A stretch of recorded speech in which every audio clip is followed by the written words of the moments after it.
العلي العظيم. حسبنا الله ونعم الوكيل، نعم المولى ونعم النصير. أعوذ بالله من الشيطان الرجيم. بسم الله الرحمن الرحيم. الحمد لله الملك الحق المبين وبه نستعين فإنه خير ناصر ومعين. والصلاة والسلام على سيد الأنبياء وأشرف المرسلين خاتم النبيين رحمة للعالمين شفيع المذنبين والمخاطب بطه وياسين حبيب إله العالمين سيدنا ومولانا ومقتدانا وإمامنا أبي القاسم محمد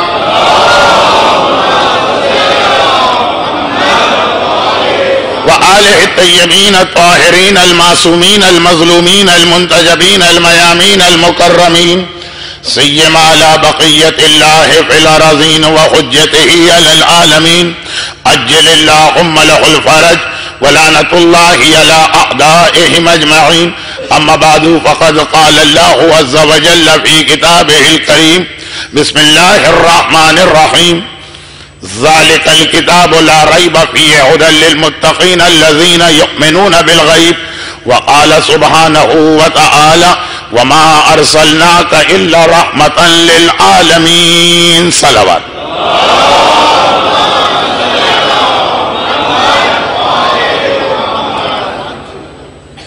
اگرچہ ہماری آج کی مجلس کا موضوع اور عنوان وہی رہے گا جو 1432 ہجری کے اس عشرے کی تمام مجالس کا عنوان چل رہا ہے، لیکن جیسا کہ آپ حضرات کو معلوم ہے اور جس انداز کا مجمع بھی مجھے شروع مجلس سے مل رہا ہے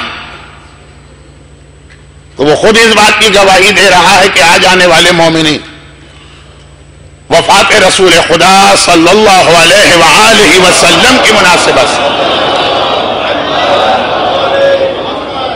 اس وفات کی مناسبت سے آئے ہیں، تو اس انداز سے مجھے بات کرنا کہ پیغمبر کی ذات بھی میری مجلس کا عنوان رہے اور موت اور موت کے بعد کے مراحل بھی. قرآن کریم کی جس آیت کی میں نے تلاوت کی ہے یہ ہر ایک کو زبانی یاد ہے، کیونکہ قرآن اور نہج البلاغہ دو ایسی کتابیں ہیں کہ وقتاً فوقتاً جب اس کی فضیلت اور اہمیت کے بارے میں انسان مجالس سنتا ہے، حدیثیں سنتا ہے، جوش آتا ہے، پڑھنا شروع کرتا ہے، 2-4 صفوں کے بعد پھر اسے دوبارہ بند کر کے رکھ دیتا. اور یہ آیت جس کی آج میں نے مجلس کے شروع میں تلاوت کی یہ پہلے ہی صفحے کی آیت ہے، تو یہاں تک تو کم از کم مومن تلاوت قرآن کر کے ترجمہ سمجھ لیتا ہے. ذالک الکتاب لا ریب فیہ، یہ وہ کتاب ہے کہ جس میں کوئی ریب نہیں.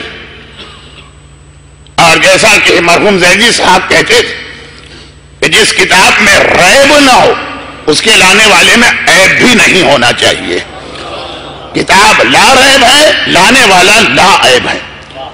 ہدی للمتقین، پڑھے گا ہر ایک اس کو، ہدایت صرف صاحبان تقوی کو ملے گی. تقوی ملتا کہاں سے؟ 4 دن پہلے ہمارے اس ننھے ذاکر سلمہ اللہ تعالی نے یہ سوال آپ کے سامنے کیا تھا اور میں نے بھی اس سوال کو آگے بڑھایا تھا. جواب مکمل طور پہ نہ آ سکا، لیکن آج یہ سوال ایک بار پھر آیت کی تلاوت کی وجہ سے آ گیا. ہدی للمتقین، یہ کتاب ہر آدمی اس کو پڑھ سکتا، ہر آدمی اسے پڑھے گا، ہر آدمی اسے پڑھ رہا ہے. پوری اسلامی تاریخ کو دیکھیں تو 2 زمانے ایسے تھے کہ جب قرآن بہت زیادہ پڑھا گیا. اچھا، قرآن کے معنی ہی ہے وہ کتاب جسے پڑھا جائے. 2 زمانوں میں بہت زیادہ پڑھا گیا. ایک پیغمبر کی اعلان نبوت کے شروع سالوں میں اور ایک اس صدی کے آغاز میں. یہ جو 21ویں صدی ہے جس کو شروع ہوئے تقریباً 11 سال ہو گئے، اور اس وقت بھی اور اس وقت بھی جو میں نے جملہ کہا کہ یہ دو زمانوں میں قرآن بہت پڑھا گیا، بہت پڑھا گیا کا مقصد یہ کہ مومن تو پڑھتا ہی ہے، مسلمان تو پڑھتا ہی، یہ دو زمانے ایسے گزرے ہیں کہ جب دشمنوں نے، مخالفوں نے، خون کے پیاسوں نے قرآن کریم کی تلاوت کی یا تلاوت کو سنا۔ وہ زمانہ ہے کہ پیغمبر پر کوڑا کرکٹ پھینکا جا رہا، راستہ طے کرتے ہیں تو کانٹے بچھائے جا رہے ہیں، مکے کی گلیوں میں نکلتے ہیں تو بچے پتھراؤ کر رہے ہیں، حرم میں نماز پڑھتے ہیں تو اونٹ کی اوجھڑی حالت سجدہ میں لا کے رکھ دی جاتی ہے، لیکن وہی سارے ظلم کرنے والے رات کے اندھیرے میں پیغمبر کا گھر چھپ کے اس طرح سے کھڑے ہو جاتے ہیں کہ تلاوت قرآن ان کے کانوں میں آئے۔ ایسا لطف، ایسی کشش، ایسا مزہ۔ اسی وقت کا تو یہ واقعہ ہے کہ ایک رات اب خدا بھی ایسے لوگوں سے بڑے مزے سے بات کرتا، ایک رات بغیر کسی وجہ کے آسمان پہ بجلیاں چمکنے لگی، اور جب بجلی چمکی تو ہر ایک نے دوسرے کو دیکھا، ارے بھائی ابو جہل تم یہاں کیسے؟ اور ابو جہل نے کہا ارے بھائی ابو لہب تم یہاں کیسے؟ اور اس نے کہا ارے بھائی عتبہ تم یہاں کیسے؟ ارے بھائی ولید پتہ چلا جو سارا دن قرآن کی مخالفت کر رہے ہیں، ایک دوسرے سے چھپ کے رات کے وقت پیغمبر کے گھر کے قریب قرآن سننے کے لیے آئے ہوئے۔ ایک وہ زمانہ، ایک کشش، ایک سحر، ایک اپیل قرآن میں، اور ایک یہ زمانہ کہ جتنی مخالفت بڑھی اتنا ہی آج مغربی اور کافر دنیا میں قرآن کریم کی سیل بڑھ گئی۔ یہ لفظ اچھا تو نہیں، لیکن چونکہ وہ غیر مسلم ہے تو ان کے یہاں یہی لفظ استعمال ہوتا، یعنی بڑی بڑی کمپنیاں وہ یہ کہتی ہیں کہ ہم نے اپنی پوری تاریخ میں اس انداز سے کوئی کتاب نہیں بیچی جیسے ہم نے قرآن ان چند سالوں میں بیچا۔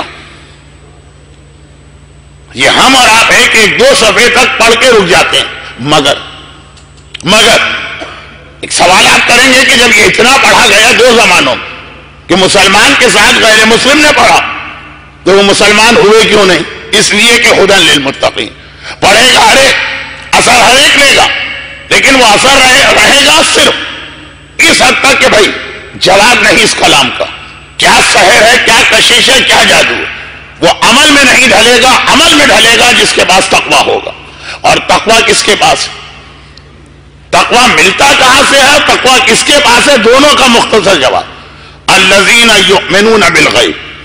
متقی کی پہلی خاصیت یہ ہے کہ وہ غیب پر ایمان لاتا، جو دیکھ رہے ہیں اس پہ تو سبھی ایمان لے آتے ہیں، متقی اسے کہتے ہیں جو نہیں دیکھ رہا ہے پھر بھی ایمان لا رہا، نہیں دیکھ رہا تو جب دیکھ ہی نہیں رہا ہے تو ایمان کیسے لے آئے؟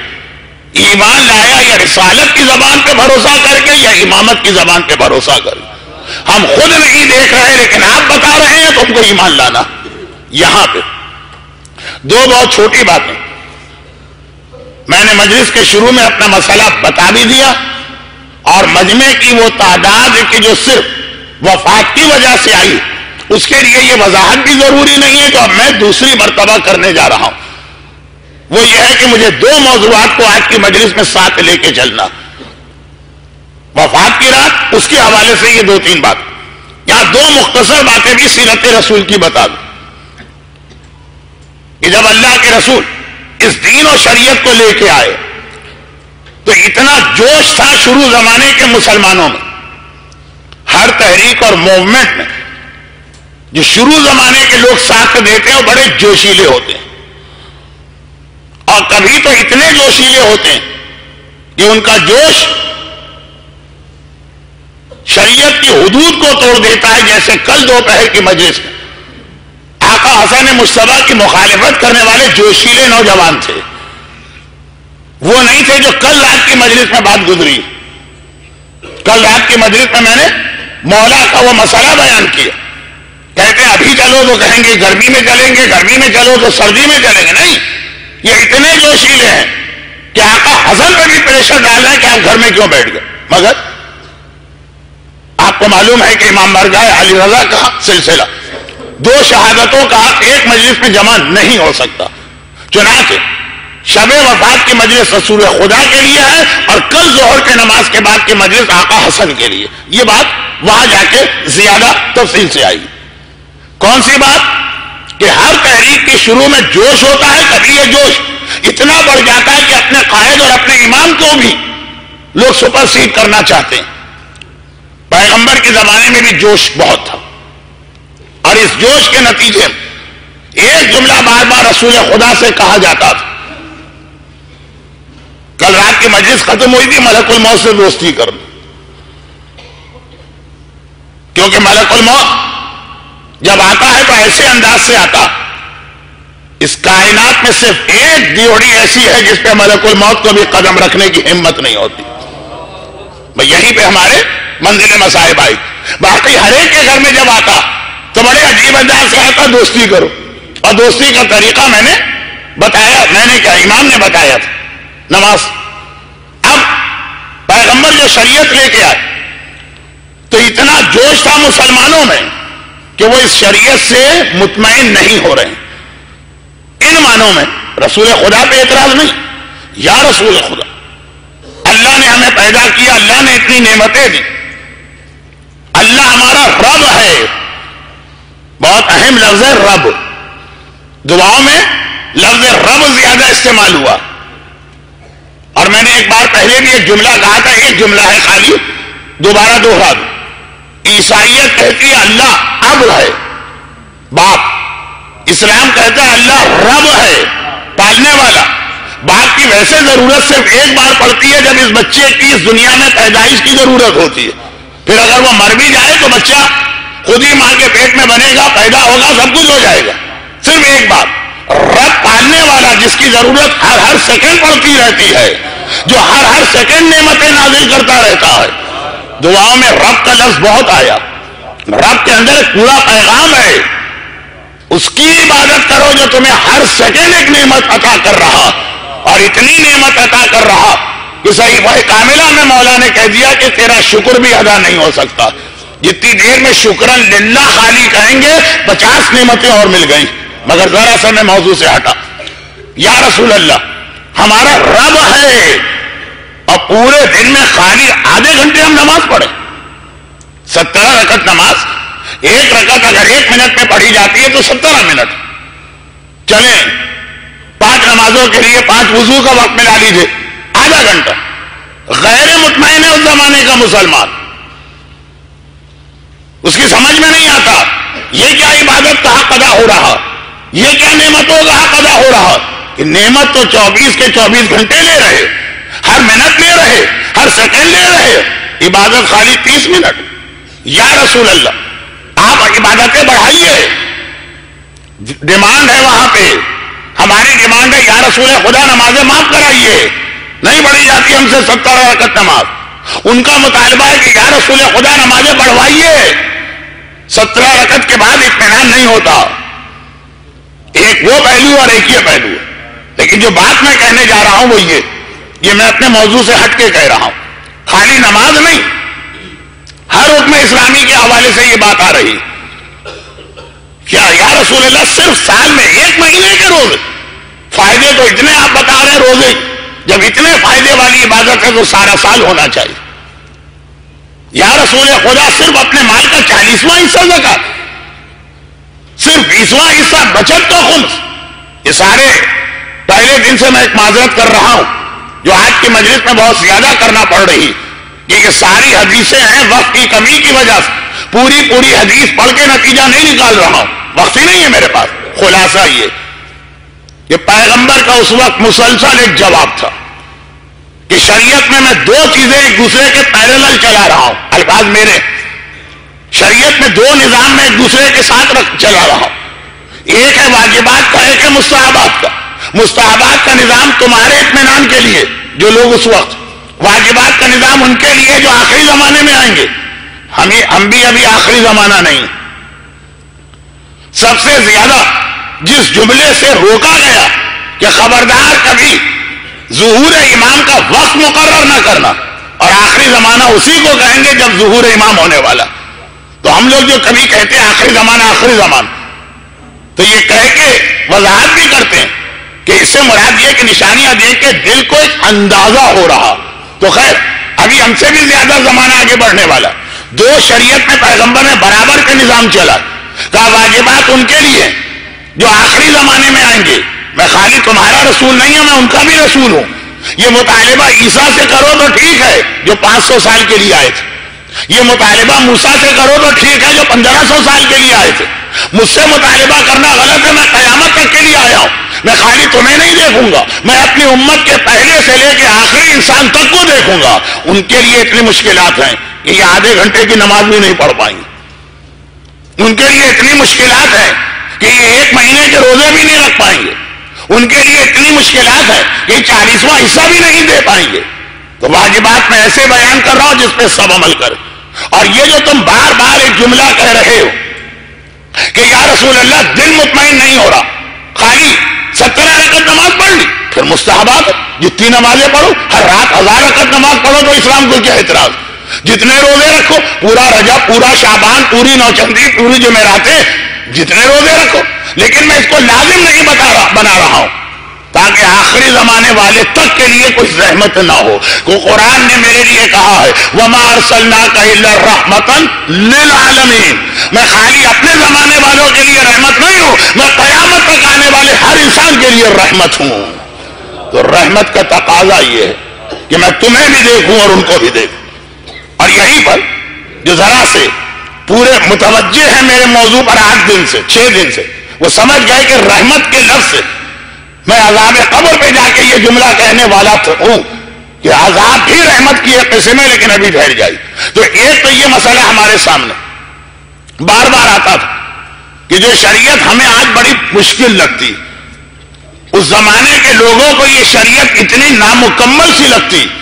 جوش تھا، جذبہ تھا، اور پیغمبر نے بار بار کہا کہ میں تمہیں کم دیکھ رہا ہوں، بعد والوں کو زیادہ دیکھ رہا ہوں. اور اللہ اللہ، جس رسول نے ہمیں دیکھ کر اپنے زمانے کے سامنے بیٹھے ہوئے مومن، میں منافقوں کی بات نہیں کر رہا ہوں، میں بات کر رہا ہوں سلمان، میں بات کر رہا ہوں ابو ذر، میں بات کر رہا ہوں عمار، میں یاد کر رہا ہوں مقداد جیسے صحابیوں کے سوال کی. ان مقدس صحابیوں کی خواہش کو ٹھکرا دیا صرف ہماری وجہ سے. جب میں کسی مومن سے یہ جملہ سنتا ہوں کہ مولانا آج کے زمانے میں شریعت پہ عمل کرنا کتنا مشکل ہے، دل میں تیر جا کے لگتا ہے اس سے بڑا احسان فراموشی کا جملہ کوئی نہیں ہو سکتا. جس رسول نے آپ کی خاطر ایک طرف اللہ سے درخواست کر کر کے شریعت کو آسان بنوایا، دوسری جانب اپنے انتہائی جانثار و وفادار اصحاب ان کے مطالبے کو ٹھکرایا ہماری اور آپ کی وجہ سے. اور ہم ہی پلٹ کے کہہ دیں کہ یا رسول اللہ آپ کیسی شریعت لے کے آ گئے جو 1400 سال پہلے کے لیے تو ٹھیک ہے، ہمارے لیے بہت مشکل ہے. مثلا شروع کی 2 مجالس، فیس بک، مثلا انٹرنیٹ، مثلا موبائل. اب یہ ساری چیزیں جب بیان کی جاتی تو پہلا تانا یہ ملتا ہے نا کہ آپ کنویں کے مینڈک، دنیا کہاں پہنچ گئی اور آپ ابھی تک ان چیزوں کے حلال و حرام ہونے میں پڑے. یہ جملہ ہم پر تو نہیں ہے نا، یہ جملہ اس پر ہے جس نے اسے حرام کیا. کیا پیغمبر کے دل کو اس ایک جملے سے تکلیف پہنچتی ہوگی، جن کا میں نے اتنا خیال کیا کہ بار بار اللہ کی بارگاہ میں ان کی وجہ سے درخواست کی کہ اے خدا اسے اور آسان کر دے، اے خدا اسے اور آسان کر دے. میری ایک تقریر ہے سیرت رسول میں، 2 تقریریں، سیرت رسول 225 تقاریر کے مجموعے کا نام. اور چونکہ یہ تقاریر یعنی بالکل فری ہے، اس لیے اگر میں ان کا حوالہ دے رہا ہوں تو اس لیے نہیں کہ مجھے اس میں کوئی فائدہ، میں یہ بتانا چاہ رہا ہوں کہ وقت کی کمی کو دیکھیے اور میری مجبوری کو. 225 تقاریر میں شروع میں کہی 2 تقریریں. ایک ہے خصائص رسول، اللہ نے بعض خصوصیتیں صرف رسول کو عطا کی جو نہ کسی امتی کو ملی ہے نہ کسی نبی کو ملی ہے. خصائص رسول، یہاں سے بات شروع ہوتی ہے کہ بادل سایہ کرتا، مچھر و مکھی جیسا کوئی جانور پیغمبر کے بدن اثر پہ نہیں بیٹھ سکتا، جہاں سے گزریں گے ایسی خوشبو وہاں پہ پیغمبر کے جانے کے بعد پھیلے گی. یہ آدمی بغیر دیکھے بتا دے گا یہاں سے رسول گزرے. اور پھر یہ بات آگے بڑھتی ہے، تقریباً 35 ایسی خاصیتیں. اور پھر اس کے ساتھ دوسری تقریر اگلے ہفتے میں نے کی، یہ سیرت رسول ہفتے وار سلسلہ، خصائص امت رسول. کہ خالی رسول نہیں، رسول کی وجہ سے رسول کا کلمہ پڑھنے والے کو اللہ نے کچھ ایسی فیسلٹیز دی ہیں جو آج تک اس سے پہلے کسی نبی کی امت کو نہیں ملی. وہ بھی ایک پوری تقریر کہ پہلے نبی کی امت وہ گناہ کرتی جو آج ہم اور آپ کرتے ہیں تو یا بندر بن جاتی یا ہاتھی بن جاتی یا لومڑی بن جاتی یا خرگوش بن جاتی. وہی سارے گناہ ہم بھی کیے جا رہے ہیں. وما كنا معذبين وانت فيهم. اے رسول تیرے آنے کے بعد تیری امت کو ابھی ہم عذاب نہیں دیں گے. یہ خصائص امت.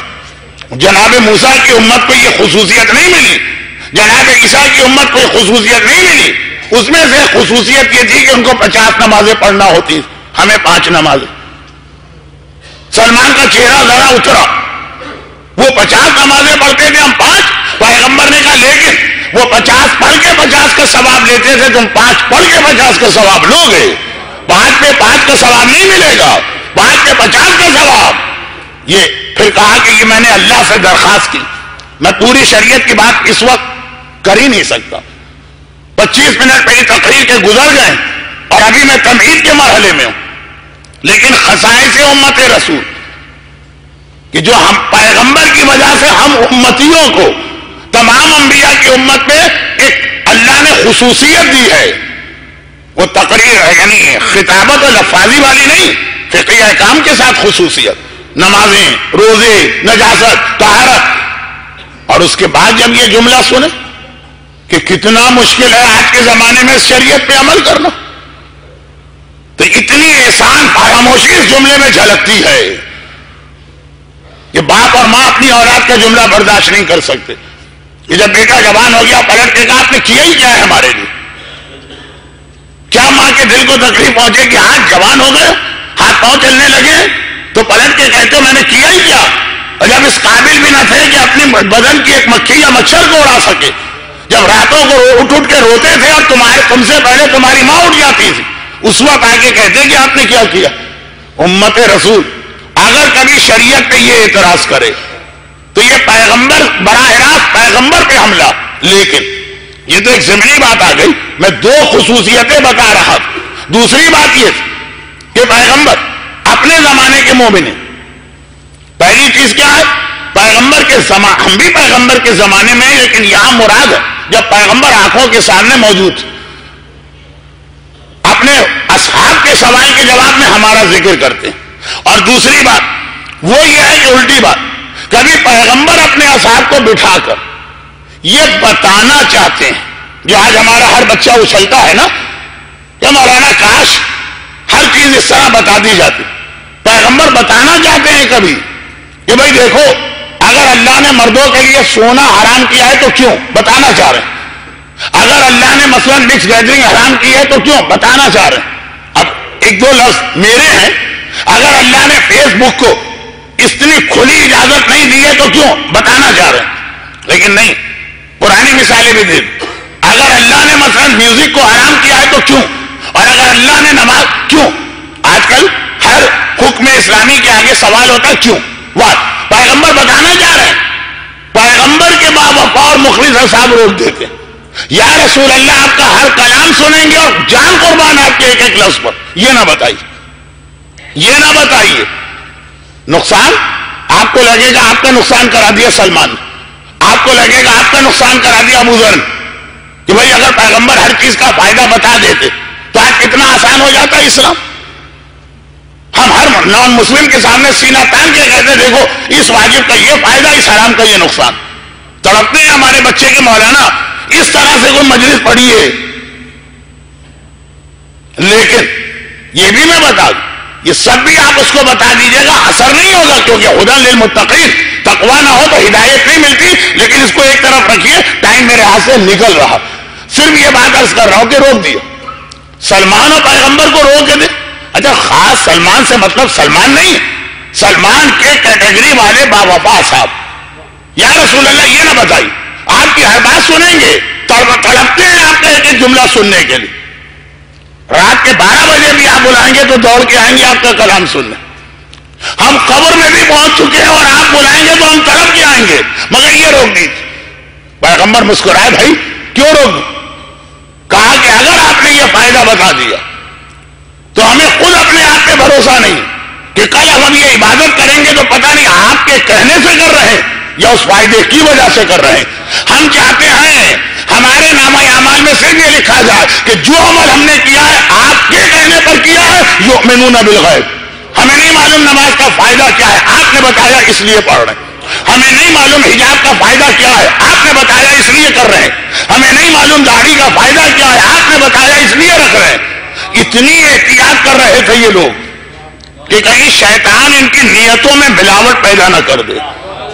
آج کتنے ایسے گناہ, مثلا بہت برا ہے یہ لفظ ممبر پہ بیان کرنا, لیکن جیسا کہ میں اکثر کہتا ہوں بہت ساری چیزیں انگریزی میں کہی جائیں تو پھر وہ ان کا اتنا سخت اثر نہیں ہوتا. ایڈس کی بیماری جس گناہ کی وجہ سے ہوتی, جب لوگوں کو پتا چلا تھا کہ یہ گناہ سبب ہے تو جو نہ اللہ کو مانے, نہ اسلام کو مانے, نہ شریعت کو مانے, نہ رسول کو مانے, وہ بھی گناہ چھوڑ بیٹھے.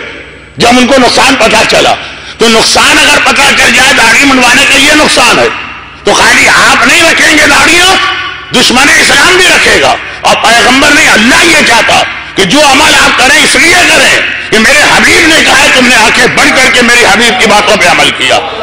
یہ وہی جملہ. لیکن وقت میرے پاس کم ہے, میں آپ کا جوش دیکھ رہا ہوں لیکن موقع ہی نہیں دے پا رہا آپ کو. شاید میں موقع نہیں دے پا رہا, شاید آپ کو چاہیے بھی نہیں موقع. لیکن خلاصہ یہ کہ آپ کے درود, آپ کے نعرے سب تڑپ رہے ہیں آپ کے ہونٹوں پر, لیکن میرا بیان یہ وہی جملہ ہے.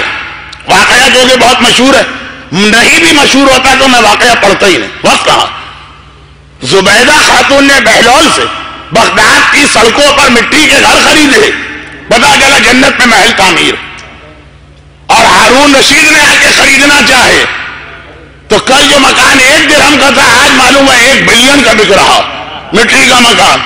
ہارون گھبرا گیا, مہنگائی ہوتی, انفلیشن ریٹ اور افراط زر پتہ نہیں, لیکن ایسا کیا کہ کل 1 درہم کا مکان تھا آج 1 بلین کا ہو گیا. تو جواب بہلول کا جو تھا وہ یہ تھا کہ یہ مکان کی قیمت کا فرق نہیں ہے, کل بغیر دیکھے خریدا گیا تھا, آج یہ دیکھنے کے بعد خریدا جا رہا. اب وہی لوگ یہ بات سمجھیں گے جن کو پورا واقعہ معلوم کہ ہارون نے خواب میں دیکھ لیا میری بہن کو جنت, میری بیوی کو جنت کا مکان ملا, بہلول سے خریدا اور مجھے نہیں ملا. تو خیر یہ جو ایک چھوٹا سا بہلول کا جملہ, تم نے دیکھ کے خریدا تو تمہیں کیا ملے گا, جس نے بغیر دیکھے خریدا اس کو فائدہ ملے گا. اس کو قرآن کہتا ہے یؤمنون بالغیب. اور اصحاب باوفا, پیغمبر کے پاس جو جانثار اصحاب ہیں ان کا مزاج یہی تھا کہ یا رسول اللہ ہمیں کوئی فائدہ نقصان نہیں سمجھنا, آپ کہہ رہے ہیں ہمارے لیے اتنا کافی ہے, اللہ کے حبیب نے کہہ دیا, پیغمبر نے کہا داڑھی رکھو بس کافی. اب اس کے آدھی بات کل آ چکی, اچھے لگے کہ برے لگے کہ شادی ہو کہ طلاق مل جائے, آپ نے کہا. لیکن غیب کا سب سے مشکل مرحلہ, یہ سارے مرحلے غیب کے ہیں, کیوں چھوڑیں فیس بک, کیوں احتیاط کریں موبائل میں, کیوں اپنے بچوں کی نگرانی کریں انٹرنیٹ پر, کیوں اپنے آپ کو زحمت میں ڈالیں, یہ سب غیب کا حصہ. لیکن غیب کا سب سے اہم ترین حصہ وہ ہے عذاب قبر. یہ تو 100% غیبی غیب ہے. باقی جتنی چیزیں رسول نے بتائی, رسول نے اپنے اصحاب کے کہنے پر ان کی تفصیل نہیں بتائی, لیکن ہر چیز کی تفصیل 100 سال بعد, 500 سال بعد, 1000 سال بعد دنیا کے سامنے آتی چلی گئی. جتنے بھی اسلام کے احکامات ہیں نا ان سب کے فائدے دنیا کے سامنے آ رہے ہیں. جتنے حرام کی چیزیں ہیں اسلام کی, سب کے نقصانات آ رہے ہیں. پیغمبر نے نہیں بتایا, لیکن بہرحال ہے تو نہ یہ حقیقتیں لوگوں کے سامنے آ رہی. خود ہی پتہ چلتا جا رہا کہ اگر اسلام نے شراب کو حرام کیا ہے تو کیوں حرام کیا, نقصان آ رہا ہے سامنے. خود ہی پتہ چلتا جا رہا کہ اسلام نے اگر ایڈس والی بیماری کے گناہ کو حرام کیا تو کیوں حرام کیا, نقصان سامنے آ رہا. خود ہی پتہ چلتا جا رہا فیس بک اور SMS اور انٹرنیٹ کتنا بڑا جن ہے, جو بوتل سے نکال دو گے تو پھر بوتل میں واپس جانے کو تیار نہیں ہوگا. میں پورے ریفرنسز دے چکا ہوں نیو یارک کے انٹرفیتھ کانفرنس کے. غرض یہ کہ یہ چیزیں تو غیب تھی مگر آہستہ آہستہ کھل رہی ہیں. ایک عذاب قبر وہ غیب ہے جو ہمیشہ غیب رہے گا, اس میں آپ کو پورا بھروسہ کرنا پڑے گا اللہ کے رسول پر. الذین یؤمنون بالغیب, قیامت اور قیامت سے ریلیٹڈ یہ ساری چیزیں یہ کبھی بھی دنیا کے سامنے نہیں آئے گی جب تک کہ وہ موت کے مرحلے سے نہیں گزریں گے. اس میں تو پیغمبر پہ آپ کو اس طرح سے بھروسہ کرنا کہ یہ امید بھی نہ کریے کہ 200 سال کے بعد سائنس اشارے قبر کو بتا دے گی, 400 سال کے بعد سائنس وادی سلام اور وادی برہوت تک آپ کو پہنچا دے گی. 800 سال کے بعد سائنس پورے صراط تک، یہ ہمیشہ غائب رہے گا. اور یہی سب سے بڑا امتحان مومن کے لیے. پیغمبر نے کہہ دیا آنکھیں بند کر کے اتنا یقین کرے کہ جتنا آنکھیں کھلی چیزوں پہ بھی یقین نہیں. جو چیزیں آپ کے سامنے خطرہ ہے، فلاں جگہ آگ لگ رہی ہے مت جاؤ، وہ آگ اپنی آنکھ سے دیکھ رہے ہیں، اس سے اتنا نہ ڈرے. جو آپ کی آنکھ دیکھ رہی ہے اس آنکھ سے زیادہ ڈرے جو رسالت اور امامت کی آنکھ دیکھ کے ہمیں بتا رہی. اور یہیں پر ایک چھوٹی سی باتیں تو اتنی اس وقت سینے میں جمع، اور گھڑی کی سوئیاں اتنی تیزی سے آگے بڑھ رہی. بہت ہی مختصر. کفار مکہ کو بھی سب سے زیادہ جو رسول خدا کے مذاق اڑانے کا موقع مل رہا تھا وہ انہی قیامت اور عذاب کے مرحلوں. یہ پورا آدھے گھنٹے کا ایک میرا موضوع ہوتا ہے جس کو میں آدھا منٹ 1 منٹ میں کرتا ہوں. قرآن کریم نے سورہ یاسین کے آخر میں کہا قال من یحیی العظام وہی رمیم.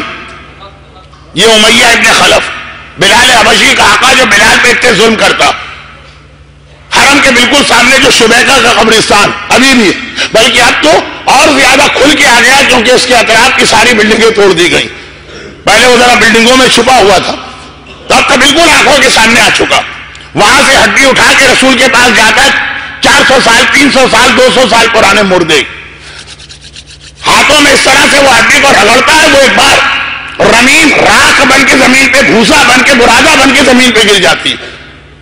کس زمین پہ؟ خانہ کعبہ کی زمین، جہاں رسول حجر اسود کے اس سے ٹیک لگائے بیٹھے. اے محمد کیا یہی ہڈی ہے جو تو کہہ رہا ہے کہ اس پہ عذاب آئے گا اور اللہ اسے دوبارہ زندہ کرے گا؟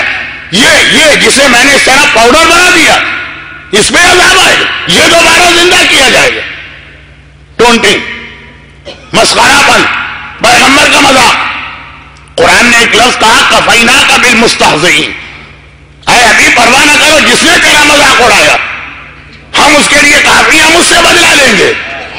تجھے کوئی ضرورت نہیں ہے، ہم موجود ہیں. تیری عزت میری عزت. چنانچہ جس نے تیرے اوپر حملہ کیا ہم پر حملہ کیا. پھر پورے واقعات تاریخ میں ہے کہ اس امیہ ابن خلف پہ کیا گزری. لیکن بات اس وقت امیہ ابن خلف کی نہیں ہے، بات اس پر ہے کہ یہ میچنگ کیسے ہو گئی، یہ ایک دفعہ یہ سملیرٹی اور مماثلت کیسے آ گئی کہ آج مومن بھی اسلام میں سب سے زیادہ جس عقیدے سے غیر مطمئن بلکہ مذاق اڑا دیتا. وہ جو میں نے کہا نا لاس اینجلس والے 3 دن قبر میں کیمرے لگا کے بیٹھے تاکہ فشار قبر کو دیکھیں. وہ فشار قبر دیکھنا نہیں تھا، وہ مولانا کا مذاق اڑانا تھا جنہوں نے لاس اینجلس میں عذاب قبر کے عنوان پہ تقریر کی تھی. وہ مذاق اڑانا تھا. مولانا 3 دن تو ہو گئے، اب تک تو کوئی فرشتہ نہیں آیا. یہ عجیب بات ہے کہ کفار مکہ نے سب سے زیادہ پیغمبر کا مذاق اس عقیدے پہ اڑایا. آج کا مومن اس مسئلے میں ان کے ساتھ ہو گیا. اچھا ایک جواب تو قرآن نے دے دیا وہیں پہ، قل یحیی الذی انشأها اول مرہ. اے حبیب یہ کہہ رہا کہ پاؤڈر بننے کے بعد یہ ہڈی کو دوبارہ زندہ کون کرے گا؟ کہہ دو وہی زندہ کرے گا جس نے اسے پہلے زندگی عطا کی ہے. پہلے بھی ہڈی کیسے بنی؟ ایک قطرہ آپ سے بنی ہے. جو پہلی بار ہڈی بنا سکتا وہ دوسری بار بھی بنا سکتا. یہ تو قرآن نے جواب دے کے اس کے منہ میں لگام ڈال دی. سورہ یاسین کی آیت جو آپ ہر شب جمعہ پڑھتے ہیں. لیکن ایک واقعہ کو چھوڑیے، ساری چیزیں اسلام کی کفار مکہ کی سمجھ میں آ رہی. مذاق اڑتا ہے عذاب قبر پہ، مذاق اڑتا ہے قیامت کے عذاب پر، مذاق اڑتا ہے جہنم کے عذاب پر. اور آج بھی آپ دیکھیے مومنین کرام جو جوک بناتے ہیں وہ اسی یا جہنم کے بنائیں گے یا پل صراط کے یا قیامت کے یا عذاب قبر. جو یؤمنون بالغیب، پہلا ڈیمانڈ اسلام کا ہے کہ رسول جو کہہ دیں. میں نے کیا کہا؟ یہ اسلام کی سب سے پہلی ڈیمانڈ جو رسول کہہ دے ماننا. یہ میں نے پہلے کا لفظ کیوں استعمال کیا جو کل رات کو واقعہ پڑھ دیا. پیغمبر پہاڑ کی چوٹی پہ کھڑے، وہی پہاڑ جس کے لیے مرحوم شیخ محمد علی عامری کی گواہی کی وجہ سے ہمارے لیے صحیح کرنا آسان ہو گئی اور ہمارے عمرے صحیح ہو گئے. پہلی مجلس میں یہ تفصیل بتا چکا ہوں کہ آج کل صحیح میں ایک مسئلہ آ گیا.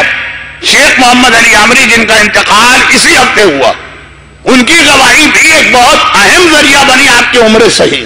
لیکن اسی عشرے کی پہلی مجلس میں بات آ گئی ہے، اتنے جلدی ریپیٹ نہیں کروں گا. اس پہاڑ پہ رسول کھڑے ہوئے. یہ یہاں اسلام کا تعارف ہے نا. آپ نے ایک جملہ بہت سنا ہوگا رسول نے مکے والوں سے سب سے پہلے کہا قولوا لا الہ الا اللہ، لا الہ الا اللہ کہو. نہیں، اس سے پہلے یہ، اس سے بھی پہلے ایک بات کہی، لا الہ الا اللہ سے بھی پہلے ایک بات کہی. اسلام لا الہ الا اللہ سے بھی نہیں شروع ہو رہا، اس سے بھی پہلے وفات رسول کی مجلس سے سارے واقعات رسول کے پڑھ رہا ہوں. ایک بات کہی کہ اگر میں کہہ دوں اس پہاڑ کے پیچھے فوج ہے، میری بات مانو گے کہ نہیں مانو گے؟ پورے مجمع نے کہا مانیں گے. پیغمبر نے بتایا اسلام کا مزاج کیا، اسلام کی بنیاد کیا، اسلام کا فاؤنڈیشن کیا. یہ خالی یہ سوال کر کے نہیں رہ گئے، کہا کیوں مانو گے؟ یہاں کیوں کی بات کی؟ تم تو دیکھ ہی نہیں رہے. کہا ہم نہیں دیکھ رہے، آپ تو دیکھ رہے ہیں نا. ہم نے ہمیشہ آپ کو صادق و امین پایا، جس نے آج تک کوئی جھوٹ نہ بولا اور غلط کام نہ کیا. وہ اگر ایسی بات کہہ دے جو ہم نہیں دیکھ رہے مگر اس وہ دیکھ رہا ہے تو ہمارے لیے کافی. یہ یاد رکھیے گا، صادق کے معنی جو اپنے قول میں سچا ہو، امین کے معنی جو اپنے عمل میں سچا ہو. جو دونوں چیزیں میں سچا ہو اس کو اسلام معصوم کہتا ہے. تو عصمت رسالت کی گواہی تو یہ کفار مکہ بھی دے رہے ہیں.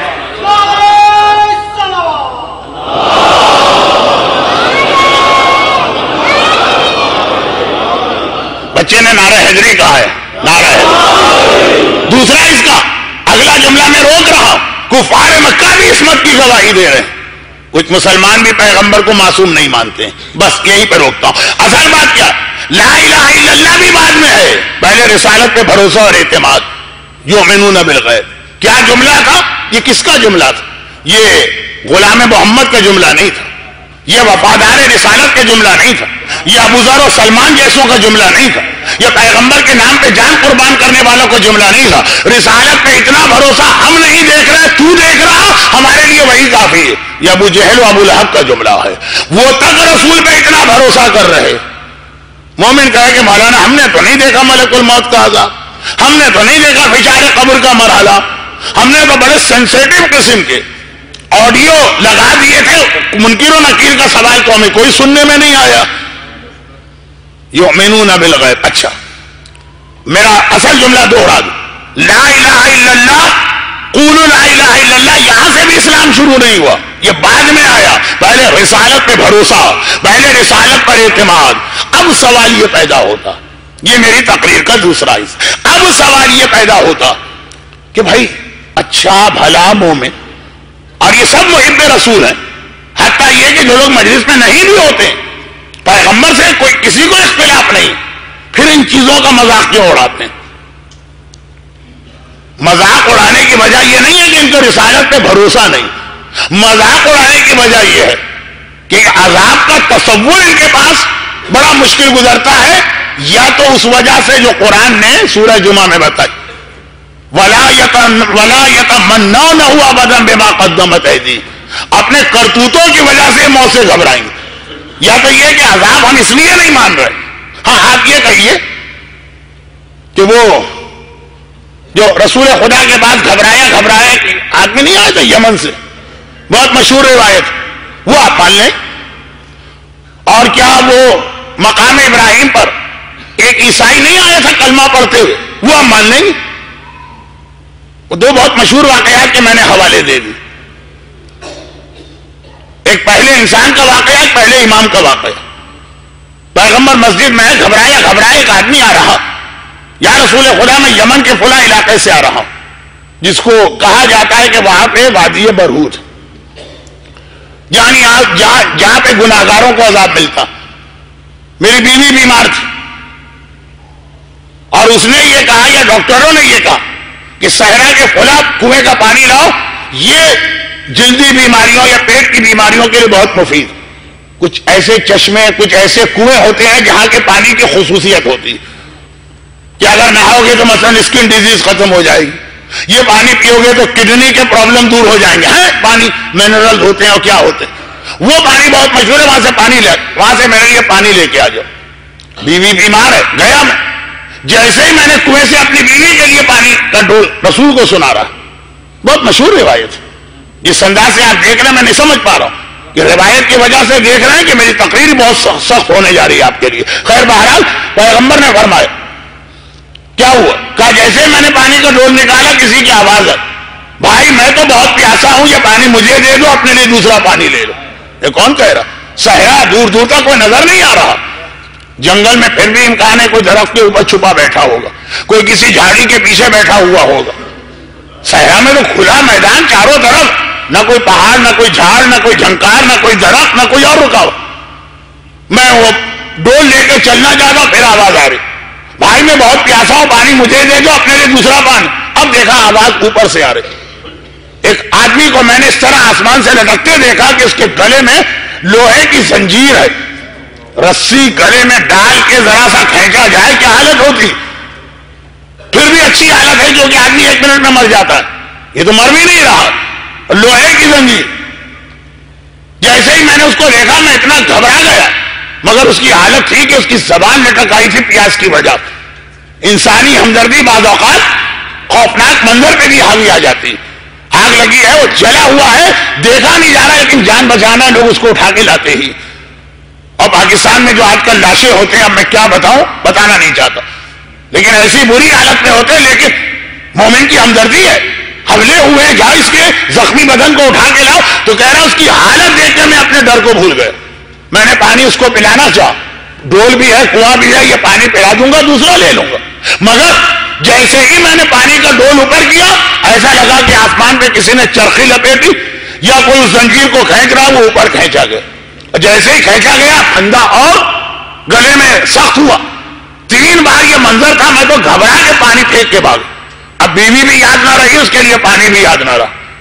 کل جو میں نے کہا تھا کہ نام میں ولدیت کے لوگ بھول جاتے ہیں بعض اوقات, تو بیوی بھول گیا, میں سیدھا آپ کے پاس آیا.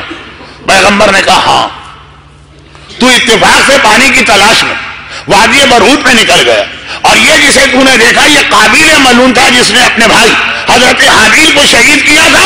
قیامت تک کی عذاب اس پہ آ رہا.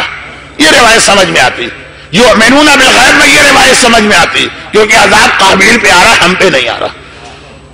وہ جو راوی کہتا ہے نور الابصار کی روایت ممبروں پہ بہت پڑھی جاتی, کہ میں حج کے لیے گیا تھا, ایک دن میں نے دیکھا مقام ابراہیم پر تو بہت مجمع.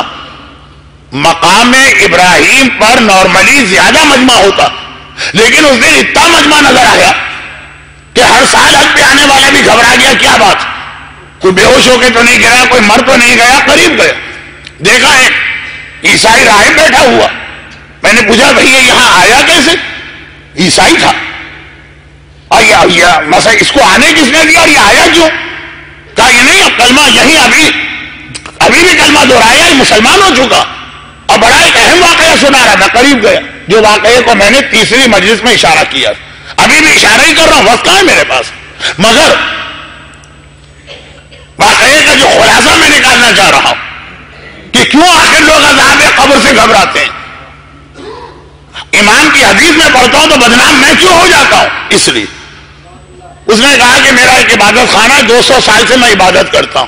پھر وہ منظر کہ میں نے دیکھا بہت بڑا پرندہ آیا, گدھ سے بڑا پرندہ میرے عبادت خانے کے قریب رکا, ایک پتھر پہ بیٹھا, اور ایک بار اس نے جیسے وومیٹنگ کی یا قے کی, 1/4 کسی آدمی کا بدن نکلا. پھر تھوڑی دیر کے بعد دوبارہ قید کی, 2/4, پھر تیسری بار 3/4, چوتھی بار ایک آدمی کے 4 الگ الگ پیسز نکلے. میں نے دیکھا جیسے ہی 4 حصے ہوئے سب جمع ہو, اور یہ پرندہ ہو کے چلا گیا. اور وہ آدمی اتنی تکلیف میں لگ رہا ہے, تو پرندے کے پیٹ سے نکلا وہ پریشر. اس کے بعد شام ہوئی, میں نے دیکھا وہی پرندہ آیا. راہب اسے کہتے ہیں جس سے عبادت کا اتنا شوق ہے کہ مصلی پر سے اٹھنے کو تیار نہیں ہوتا. دیکھ تو رہا ہے کھڑکی سے, لیکن یہاں یہ مناظر دیکھنے کو چھوڑی آیا تھا عبادت خانے میں, نماز کے لیے وہی بیٹھا. وہی پرندہ ہے, ایک بار اسی پہ حملہ کیا, 1/4 اس کا جسم کھا کے ہو کے چلا گیا. پھر تھوڑی دیر بعد آیا, پھر 1/4, پھر 1/4, پھر 1/4. اچھا شروع میں بھی یہی تھا کہ ہمیشہ آتا تھا 1/4 اگل کے پھر جاتا, پھر آتا تھا دوسرا 1/4. شام کو دیکھا پھر آیا, 1/4 کھا کے چلا گیا. ختم بات. میں حیران, چلو ہو گئی کوئی بات. اگلی صبح پھر یہ منظر نظر آئے. اب جو وہ 4 بار وہ اتنا بڑا پرندہ 4 ٹکڑے اگل کے گیا, اور یہ چاروں ٹکڑے ملے. میں قریب گیا, تو کون ہے؟ کہا کہ میں ابن ملجم. کون ہے ابن ملجم؟ عیسائی راہب کو کیا پتا, تو نے کیا کیا؟ کہا کہ میں نے امام علی کو شہید کیا, اتنا سخت عذاب مجھ پہ مل آ رہا. اب یہ کہا اس نے, وہ پرندہ واپس آیا, 4 ٹکڑے کھا کے چلا گیا. میں عبادت خانے سے نکلا، بھائی یہ امام علی کون ہے؟ تو لوگوں نے بتایا کہ یہ تو مسلمانوں کا نام ہے، مسلمان بستی میں جائیے، یہ تو عیسائی تھا نا، وہاں گیا، پورا واقعہ مجھے پتا چلا، میں اپنی آنکھوں سے دیکھ کے آ رہا ہوں، ابن ملجم امام علی کا قاتل، اتنا سخت عذاب، میں نے وہی کلمہ پڑھا، اس کا مطلب اسلام سچا مذہب ہے، یہاں مقام ابراہیم کا واقعہ یہ بالکل سمجھ میں آ گیا۔ اب نہ پیغمبر پہ شک ہوا نہ عذاب پر، کیونکہ عذاب ابن ملجم پہ آ رہا۔ سارے اعتراضات وہاں ہوتے جب عذاب بے نمازی پر آئے، اور ہم بھی بے نمازی ہیں۔ اب سمجھ میں نہیں آتا اسلام، اب حدیث لگتی ہے جھوٹی، اب مولانا لگتے ہیں ڈراکولا آف اسلام، اب یہ ساری چیزیں شروع ہو جاتی ہیں۔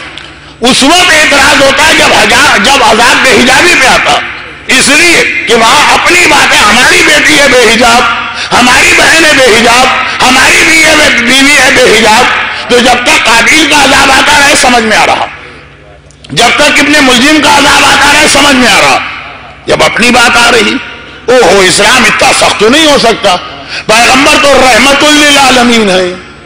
یہیں سے آج میں نے خطبے کے بعد یہ آیت تلاوت کی تھی، مجمع تھا ہی نہیں خطبے کے وقت، وَمَا أَرْسَلْنَاكَ إِلَّا رَحْمَةً لِّلْعَالَمِينَ، رحمت للعالمین ہے رسول۔ لیکن بتائیے، ایک بات بتائیے، یہ دو تین باتیں میں نے جمع کی، ان کو ملا کے خلاصہ، یہ کس نے کہا، یہ کس نے کہا کہ میں جا رہا ہوں معراج کی رات براق پر بیٹھ کر پہلے آسمان کے گزر کے دوسرے آسمان کی جانب جا رہا، دونوں آسمانوں کے درمیان میں نے دیکھا کہ کچھ لوگوں کو لا کے زمین پہ لٹایا گیا، پورے مسلمانوں کی متفقہ روایت، ایسی روایتیں بہت کم ہیں جس کو تمام مسلمان فرقے مانتے ہیں، ہر جگہ کچھ نہ کچھ اختلاف ہوتا ہے، اس میں کوئی اختلاف نہیں۔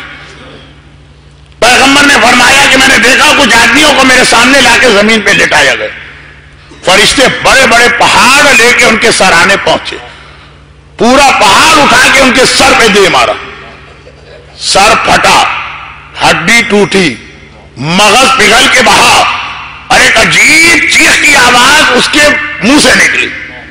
بڑی سے بڑی تکلیف ایک بار کی ہو تو برداشت ہو جائے، مگر فوراً فرشتوں نے پہاڑ اٹھایا اور اس کا سر خود بخود ٹھیک ہو گیا، مگر اس لیے ٹھیک ہوا کہ دوبارہ توڑا جائے۔ جیسے ہی ٹھیک ہوا دوبارہ فرشتوں نے وہی پہاڑ اس کی کھوپڑی میں مارا، اسکل جسے انگریزی میں کہتے ہیں، پھر ہڈی ٹوٹی، پھر خون بہا، پھر مغز پگھل کے نکلا، پھر فریاد۔ کون دیکھ رہا ہے؟ رسول خدا دیکھ رہے ہیں۔ کون بیان کر رہا ہے؟ رسول خدا بیان کر رہے ہیں۔ اسلام نام ہے یؤمنون بالغیب۔ ابو جہل و ابو لہب تو کہہ دیں کہ ہم نہیں دیکھ رہے، تم دیکھ رہے، ہمارے لیے کافی ہے۔ مومن کہے کہ نہیں، رسول بھی دیکھے تو ہمارے لیے کافی نہیں۔ کیوں؟ کیونکہ پیغمبر کا اگلا جملہ، میں نے پوچھا خدا بندہ یہ کون لوگ ہیں؟ کہا یہ تمہارے امتی ہیں۔ وہ قابل ہوتا تو روایت بالکل ٹھیک تھی، ابن ملجم ہوتا تو روایت پرفیکٹ تھی، لیکن کہا یہ تمہارے وہ امتی ہیں جو اپنی نمازیں قضا کرتے تھے۔ اوہو اس میں تو ہم آ گئے، پھر ہم نہیں مانتے۔ اگر یہ آخری لفظ آتا میں کہہ دیتا یہ انبیاء کا قاتل ہے، فوراً یقین آ جاتا۔ یہ کون اپنی آنکھ سے دیکھ کے کہہ رہا ہے کہ میں اور آگے بڑھا؟ پیغمبر اپنی کیفیت بھی بتا رہے کہ ہر ایک پہ عذاب آتا ہے، میرا کلیجہ ٹکڑے ٹکڑے ہوتا۔ آپ کے باپ اور آپ کی ماں کو آپ سے اتنی محبت نہیں ہوگی جتنے رسول خدا کو آپ سے محبت۔ تبھی پیغمبر رک رک کے سوال کرتے ہیں یہ کون؟ اور بالکل میں آج کی مجلس کے اختتام پہ آ گیا، پیغمبر تبھی رک رک کے سوال کرتے ہیں کہ ان لوگوں کو دیکھتا ہوں میں، میرا کلیجہ ٹکڑے ہونے لگتا ہے، میں پوچھتا ہوں یہ کون ہے؟ ہم وہ اوٹ پٹانگ روایت کو نہیں مانتے، ہم نہیں مانتے کہ پیغمبر نے کسی کو جہنم میں جلتے دیکھا۔ اسی سفر سے واپسی میں پیغمبر نے جو دورہ شروع کیا، آسمانوں پہ گئے، بیت المعمور پہنچے، وہاں سے جب واپس آئے تو جہنم کو بھی وزٹ کیا حکمران کے طور پر۔ آپ وہ جملہ نہ جوڑ دیجیے گا، اچھا مولانا نے آج رسول کو بھی جہنم میں پہنچا دیا۔ وزیر اعظم جیلوں کا معائنہ کر رہے ہیں، کیا مطلب ہم نے ان کو جیل میں پہنچا دیا؟ اس طرح رسول کے کہا میرا کلیجہ ٹکڑے ٹکڑے ہو گئے۔ خدا بندہ اتنے جہنمیوں کو جلتے دیکھا، کوئی اثر نہیں ہوا، ان کو دیکھ کے کیوں اثر ہو رہا؟ کہا اس لیے کہ ان میں نعوذ باللہ تمہارا باپ عبداللہ ہے اور تمہاری ماں آمنہ، ہم نہیں مانتے، کہ وہ ہے ہی نہیں روایت۔ لیکن پیغمبر کا کلیجہ ٹکڑے ٹکڑے ہونا اس روایت کے شروع میں، نہ صرف یہ کہ یہ روایت ہمارے یہاں ہے، بلکہ اس کے ساتھ دو جملے اور سن لیجیے. یہ روایت ہم تک کس نے پہنچائی؟ صادق آل محمد امام جعفر صادق علیہ السلام. امام بھی وہ ہے کہ لقب اپنے جد کا لیا صادق. نہ رسول کی صداقت پہ یہ مجمع شک کرے، نہ اس امام، نہ کسی اور امام کی صداقت پہ شک نہیں. اور یہ روایت سنانے کے ساتھ یہ بھی کہا جو چار چیزوں کا انکار کرے وہ سب ہوگا، ہمارا شیعہ تو نہیں ہو سکتا. اور چار چیزوں میں ایک معراج جسمانی کا اور ایک سوال منکر و نکیر کا. پیغمبر نے کہا یہ ایسے برحق عقیدے ہیں، اور پیغمبر کہہ رہے دیکھو وہ معراج جسے میرے بیٹے نے کہا اس کا انکار کرنے والا شیعہ نہیں ہے، اس میں نے دیکھا کہ آگے بڑھا کچھ اور لوگ لا کے زمین پہ لٹائے گئے. تو اس آدمیوں کی بات پیغمبر نے کی. میرے پاس آج کے دن تو کم از کم وقت نہیں. میں نے ایک مرتبہ دریافت کیا،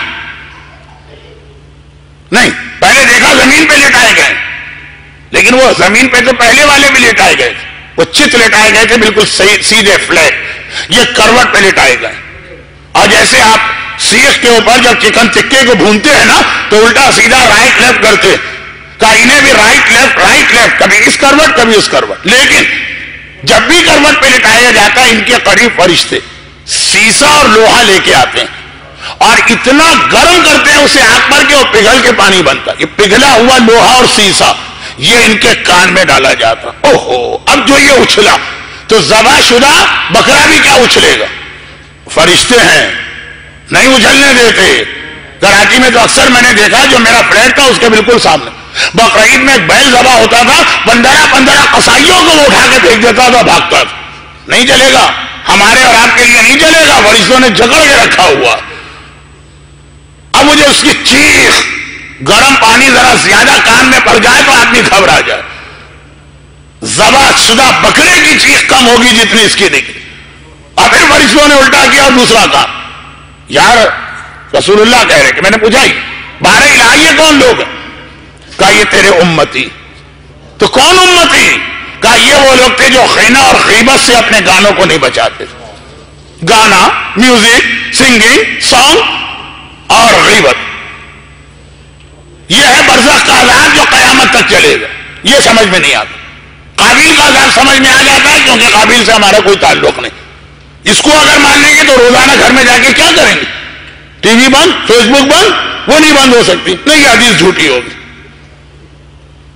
کیوں؟ یہ کس نے دیکھ کر ہمیں کہا کہ میں ذرا اور آگے بڑھا؟ میں نے دیکھا کہ کچھ مرد اور عورتیں کھڑے، جس کے لیے انگریزی میں ایک لفظ آتا ہے ٹیلر میڈ. ان کے چاروں طرف ایک کمرہ بنایا جا رہا. ایک جھوٹا سچا ڈرامہ ہے. انارکلی کو کسی بادشاہ نے دیوار میں چنوا دیا، مگر حق تو یہ ہے کہ منصور نے سادات کرام کو بغداد کی دیوار میں چنوایا. پیغمبر شب معراج دیکھ رہے ہیں کہ مرد اور عورتیں لائے گئے، ان کے چاروں طرف آگ کی دیواریں بنائی جا رہی، پانچوں طرف، سر پر بھی بالکل ان کے سائز کی، جیسے کپڑے اپنے سائز کے سلتے ہیں. جیسے بعض بلڈنگوں کے اندر لفٹیں اتنی چھوٹی ہوتی ہیں کہ لگتا ہے کہ ہم لفٹ میں گئے نہیں ہیں، لفٹ کو ہم نے پہنا. اتنی چھوٹی سی لفٹ، اس طرح سے آگے آگ کی دیوار، پیچھے آگ کی دیوار، دائیں بائیں اور سر. اور یہ آگ جلا رہی ہے. جلے ہوئے آدمی کو تو ماں بھی نہیں دیکھ سکتی، اتنا بھیانک منظر ہوتا. کھال جو ہے وہ کالی ہے، چربی پگھل کے آ گئی ہے، دیکھا نہیں جاتا. اب یہ چیخ رہے ہیں، فریاد کر رہے ہیں، مگر رسول کا کلیجہ ٹکڑے ٹکڑے. خدا بندہ یہ کون لوگ ہیں؟ کہا تمہارے امتی. بھئی کون امتی؟ کا یہ وہ عورتیں جو بے حجاب گھر سے باہر نکلتی تھی، اپنے بدن کے کو نامحرموں سے چھپاتی نہیں تھی. البتہ وہ والا حجاب جو کل میں نے پڑھا، جو مسجد میں بھی ہو تو مدرسے میں بھی ہو تو امام باڑے میں بھی ہو تو شادی میں بھی ہو تو عارسی مصحف میں بھی ہو تو برتھ ڈے پارٹی میں بھی ہو تو دلہن بن کر اسٹیج پر دولہا کے ساتھ بیٹھ کر بھی ہو. حجاب ہر جگہ حجاب. کل میں پڑھ چکا ہوں، آج دہرانا نہیں چاہتا. یہ مت سمجھیے. ایک جملہ میں نے پہلے بھی کہا تھا، بالکل آخر میں آ گیا ہوں. یہ مت سمجھیے کہ ہم لوگ بڑے عقل مند، بڑے ذہین، بڑے انٹلیکچوئل، ہمارا IQ بہت بلند. رسول اللہ کے سامنے تو سیدھے سادے بھولے بھالے بیٹھتے تھے. چلے ایک لفظ میں اور بڑھا دوں جو اپنی جگہ حق ہے مگر سب کے لیے نہیں ہے. اتنے بھولے بھالے کے بعد تو اونٹ اور اونٹنی کا فرق بھی محسوس نہیں کر پاتے، مگر سبھی ایسے بھولے بھالے نہیں تھے. سلمان جیسے بھی تھے، ابو ذر جیسے بھی تھے. چنانچہ اس سے پہلے کہ ہم سوال کریں انہوں نے سوال کر دیا. یا رسول اللہ، آپ نے فرمایا میں نے کچھ مردوں اور عورتوں کو دیکھا، اور وجہ آپ نے بتائی حجاب. تو حجاب تو عورت پہ ہے، مرد پہ تو آئی نہیں. اگر کہ یہ بھی غلط ہے، مرد کا بھی ایک حجاب. پیغمبر نے کہا یہ مرد وہ ہیں جو اپنے گھر کی خواتین کی بے حجابی پہ راضی ہیں، اعتراض نہیں کرتے، روکتے نہیں، امر بالمعروف نہیں کرتے. ایک تو ہوتا ہے کہ بیچارہ مرد گھر میں اتنا کمزور ہے، کچھ بولے گا تو ڈانٹ کے بٹھا دیا. ڈانٹ بھی کھاؤ، مار کے بٹھا دیا جائے گا، مار بھی کھاؤ، پیغام دو. اور ایک ہے کہ اپنی تو ہر چیز منوا لیتا ہے، جب اللہ کی شریعت کی بات آتی. مولانا کیا کریں، بیویاں مانتی ہی نہیں ہیں. آپ کو پتا ہے عورت تو ٹیڑھی پسلی سے پیدا کی گئی ہے، سیدھا کرنے جائیں گے تو ٹوٹ جائے گی. ٹوٹ جانے دو، ٹوٹ جانے دو، یہ واجبات کا مسئلہ ہے. ٹوٹتی ہے تو ٹوٹ جائے، تمہیں اپنا پیغام پہنچانا ہے. لیکن پیغمبر نے کہا مرد اس لیے ہیں، اور غالباً اس اصول کو ہم سے بہتر کوئی نہیں سمجھے گا، کیونکہ ہم تو ہمیشہ سے قائل ہیں کہ لعن اللہ امتا قتلت کا، ولعن اللہ امتا ظلمت کا، ولعن اللہ امتا سمعت بذالک فرضیت پہ. قاتل پہ جو لعنت ہے وہ سننے والے پر بھی ہے، جس نے قتل نہیں کیا، ظلم نہیں کیا، سن کے راضی ہو گیا. یہ پیغمبر نے یہ حدیث، یہ بڑی مشکل ہوتی. قابیل کا عذاب تو سمجھ میں آ جاتا ہے کہ قابیل ہم نہیں ہیں. بے حجاب کا عذاب سمجھ میں آئے تو پہلے ہماری گردنی پھنس رہی. اور آگے بڑھ کے اب صرف ایک جملہ کہا جائے، مولانا کیا اسلام اتنا سخت ہے؟ پیغمبر تو رحمت للعالمین. عذاب رحمت ہی کا ایک حصہ ہے. اگر اللہ کے پاس عذاب نہ ہو تو اس کا مطلب اللہ کے پاس رحمت نہیں ہے. عذاب بیماری کا علاج ہے. آپ کی سرجری کی ضرورت پڑی، بائی پاس آپریشن، آپ نے کہا کتنا ظالم ڈاکٹر ہے، میرا بدن کاٹ دیا. یہ ظلم نہیں کر رہا، یہ تم پہ رحمت نازل کر رہا ہے. عذاب جنت جو ہے وہ صاحب تطہیر کے صدقے میں بنی، تو جنت میں صرف پاکیزہ لوگ جائیں گے. اب گناہگار نے اپنے آپ کو نجس کر لیا، گندا کر لیا، میلا کر لیا ہے. بچہ جتنا زیادہ میلا ہو کے فٹ بال کے گراؤنڈ سے آتا ہے اتنا رگڑ رگڑ کے ماں کو دھونا پڑتا. جب آپ بچے تھے تو نہانے سے بہت گھبراتے تھے، مجھے معلوم ہے کیونکہ میں بھی بچہ تھا اور میں بھی نہانے سے گھبراتا تھا. تو بچے بہت گھبراتے تھے، لیکن ماں کی رحمت کا تقاضا ہے کہ اسے نہلائے اور دھلائے، اسی گندگی اور کیچڑ اور مٹی میں نہ رہنے دے. کتنی بیماریاں لگ جائیں گی اس کو. بچہ تو یہی کہے گا نا کہ اماں کبھی اتنی مہربان لگتی ہے، کبھی اتنی سخت ہو جاتی ہے. وہ سختی بھی اس کی رحمت کا ایک حصہ ہے. تو یہ جو عذاب قبر آتا ہے یہ ہمیں جنت کے قابل بنانے کے لیے عذاب قبر آتا، یہ رحمت کا حصہ ہے. اب اس سے زیادہ آج کیا کہوں. لیکن کسی نے کہا کہ مولانا یہ معراج کی روایت ہم بہت لوگوں سے سنتے ہیں، اسی لیے میں نے صرف 3 پر بات روک دی. 23 نہیں پڑے عذاب، بہت سنتے ہیں. پیغمبر یہی سب کچھ دیکھتے گئے؟ نہیں، اچھے لوگوں کو بھی دیکھا. پیغمبر فرماتے میں آگے بڑھا، میں نے دیکھا کچھ کسان کھڑے، زمین کے اندر وہ دانہ ڈالتے ہیں، فصل بوتے ہیں، فصل میں 4-6 مہینے لگتے ہیں، پھر فصل کٹتی ہے، پھر زمیندار کے پاس پیسہ آتا، پھر وہ نکلتا یورپ اور پیرس کے ٹور کے اوپر. 4 مہینے 6 مہینے جو پیغمبر کہتے میں نے ایسے کسان دیکھے، زمیندار، انہوں نے زمین میں دانہ ڈالا، 1 سیکنڈ کے اندر پوری فصل تیار ہو گئی اور وہ ساری فصل آ گئی. میں دیکھ رہا تھا ہر منٹ میں دانہ 1 ڈالتے ہر دانے سے 70,000 پھل اور فصلیں پیدا ہو رہی ہیں. اس کثرت سے ان کے پاس فصل جمع ہوتی جا رہی کہ میں دیکھ کے حیران ہو گیا. اس کثرت کے ساتھ میں نے پوچھا خدا بندہ یہ کون؟ کہا یہ وہ لوگ ہیں جو میرے راستے میں اپنے مال کو خرچ کیا کرتے ہیں. جو راہ خدا میں 1 درہم خرچ کرتا ہے، خدا 70,000 درہم تو اس کو اس دنیا میں دیتا ہے. اور پھر برزخ میں جب بے نمازی کا سر ٹوٹ رہا ہے، گانا سننے والے کے کان جل رہے ہیں، بے حجاب عورت آگ کے اندر جلائی جا رہی ہے، راہ خدا میں دینے والے اس کثرت کے ساتھ نیکیاں سنبھال کے بیٹھے ہیں کہ ان سے سنبھالی نہیں جا رہی. ابھی 1 فصل تیار نہیں ہے کہ دوسری فصل کی باری آ گئی. راہ خدا میں خرچ کرنا بھی سیکھ لی. اور یہی میرے پہلے دن کی مجلس سے اب تک ایک ہی نیکی تو بار بار آئی مردے کے لیے، صدقہ اور نماز وحشت. وہ وہاں بھی کام آتا ہے مرنے والے کے، اپنے لیے بھی کام آتا. عذاب قبر سے گھبراتے ہیں تو یہ اتنی کثرت کے ساتھ بارگاہ الہی سے نیکیوں کی فصل تیار کرائیے کہ ایک درہم میں 70,000 روپے یہاں ملے اور قبر میں تو اتنا ملے کہ آپ سے سنبھالے نہ سنبھلے. راہ خدا میں خرچ کریں. راہ خدا کیا؟ راہ خدا کیا؟ راہ خدا آج کے زمانے میں بہترین ہے راہ حسین. حسین ابن علی نے اپنی پوری زندگی اور اپنی پوری اولاد راہ خدا کے لیے قربان کر دی. جو حسین کے نام پہ 1 درہم دے گا. یہ صف اعضاء جو چلتی اللہ معجزے سے اس کو چلاتا ہے. نہ کسی انتظامیہ کا حصہ ہے، نہ کسی ذاکر کا حصہ ہے، نہ کسی مجمع کا حصہ. اللہ اس صف اعضاء کو قائم کیا، اللہ اس کو آگے بڑھائے گا. مگر ہمیں اور آپ کو ضرورت ہے کہ ہم اس میں کوئی حصہ لیں تاکہ ہماری قبر بہتر ہو. یہ جملہ شب عاشور ایک صحابی نے کہا تھا جب آقا حسین نے کہا چلے جاؤ. کہا آقا حسین جو آپ کہہ رہے ہیں بالکل صحیح کہہ رہے ہیں، پھر بھی ہم نہیں جائیں گے. اس لیے نہیں جائیں گے کہ آپ کو ہماری ضرورت ہی نہیں ہے، تو آپ تو کہیں گے چلے جاؤ، ہمیں آپ کی ضرورت ہے، ہم کیسے جائیں آپ کو چھوڑ کے. صف اعضاء کو ہماری ضرورت نہیں. کوئی آدمی اپنی جیب سے ایک فرض بھی نہ نکالے تو صف اعضاء اس سے بھی شاندار طریقے سے چلے گی. مگر ہمیں اور آپ کو ضرورت ہے اس صف اعضاء کی برکتیں لینے کے. ہمیں اور آپ کو ضرورت ہے پل صراط پہ اپنے آپ کو سنبھالنے کے لیے اس صف اعضاء کی برکتیں. ہمیں آپ کو ضرورت ہے فشار قبر سے بچنے. ہمیں آپ کو ضرورت ہے شب معراج کے ان واقعات سے اپنے آپ کو محفوظ کرنے. نہیں، ہمیں آپ کو ضرورت ہے اس سب کی بھی ضرورت نہیں. ہمیں اور آپ کو ضرورت ہے دعائے فاطمہ زہرا حاصل کرنے. چنانچہ ہر سال کی طرح ثواب میں آپ کو شریک کرنے کے لیے ایک اعلان میں انتظامیہ کی جانب سے یہ کر رہا ہوں کہ ابھی ہمارے والنٹیئر بچے آپ کے درمیان یہاں پہ پھیریں گے. یہ آپ کو معلوم ہے کہ آبازاداری بھی اپنی جگہ ہے، ساتھ میں ان کا ایک نیا پروجیکٹ نئے امام باڑے کا بھی ہے، آپ کا ہے، کوئی امام باڑہ آپ کا ہے. اس سب کے اندر اجتماعی طور پہ جو رقم خرچ ہوگی اس کے حوالے سے آپ سے ایک درخواست ہے. جو آدمی ایک لمحے میں مدد دے دیتا ہے، باقی اب وہ تو خاموش بیٹھے گا کہ باقی لوگوں تک بھی یہ تھیلیاں جائیں، تو خاموش کیوں بیٹھے؟ خالی مادی ثواب نہیں ہوتا ہے، آپ معنوی ثواب بھی حاصل کریں. کم سے کم 3 مرتبہ درود بھیجیں محمد و آل محمد.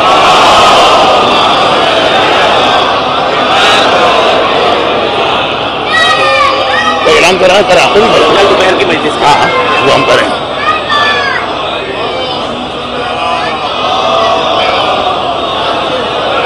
بیچارے صادق حسن نے 6 دن بعد 1 مرتبہ آپ سے درود مانگا، اس کو بھی ایسا درود مل رہا. میں نے نہیں مانگا. یا ایھا الذین آمنوا صلوا علیہ وسلموا تسلیما. خدا سے یہ عبادت طلب کر رہا.